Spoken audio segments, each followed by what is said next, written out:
বন্ধুরা, আজকে আমি আপনাদের সামনে তালের রসে ভরা মালপোয়া নিয়ে এসেছি।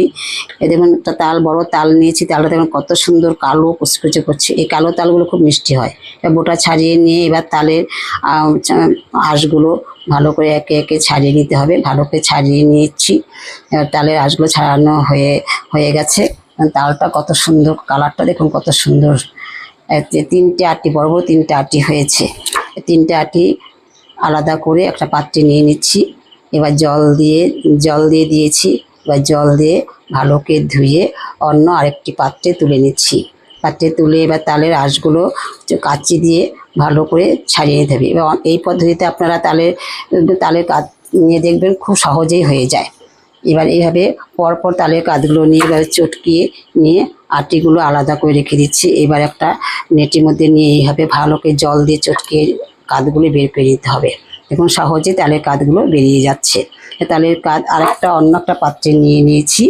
এবার প্রথমে সুজি দিয়ে ভালো করে মিশিয়ে নিচ্ছি।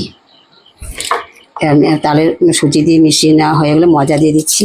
মজা দিয়ে আবারও মিশিয়ে এরপরে ওর মধ্যে চিনি দিয়ে দিচ্ছি। তারপর লবণ দিয়ে দিয়েছি। আবারও ভালো করে মিশিয়ে নিয়েছি। তারপর সামান্য একটু জল দিয়ে দিচ্ছি। আপনারা এখানে দুধ ব্যবহার করতে পারেন, আমি এখানে দুধ ব্যবহার করিনি, শুধু তাল দিয়ে আমি গোলাটা গুলেছি। এবার একটি পাত্রে 1 বাটি চিনি, 2 বাটি জল দিয়ে শিরাটা করে নিচ্ছি। শিরার মধ্যে এলাচ দিয়ে দিয়েছি যাতে সেন্ট ভালো হয়। শিরাটা তৈরি হয়ে গেছে।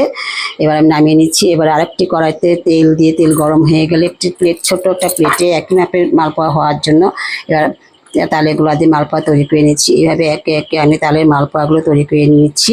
তালের মালপোয়া তৈরি করে নিয়ে এবার শিরাতে দিয়ে দিচ্ছি তালের মালপোয়াগুলো। শিরাতে দিয়ে দিচ্ছি। এবার দেখুন শিরায় একদম মালপোয়াগুলো একদম বড় বড় টস টস করছে রসে। এভাবে বেঁকে নিয়ে মালপোয়াগুলো এবার থালায় তুলে দিচ্ছি। আপনাদের যদি রেসিপিটি ভালো লাগে তাহলে লাইক, শেয়ার, কমেন্ট করে দেবেন। ধন্যবাদ।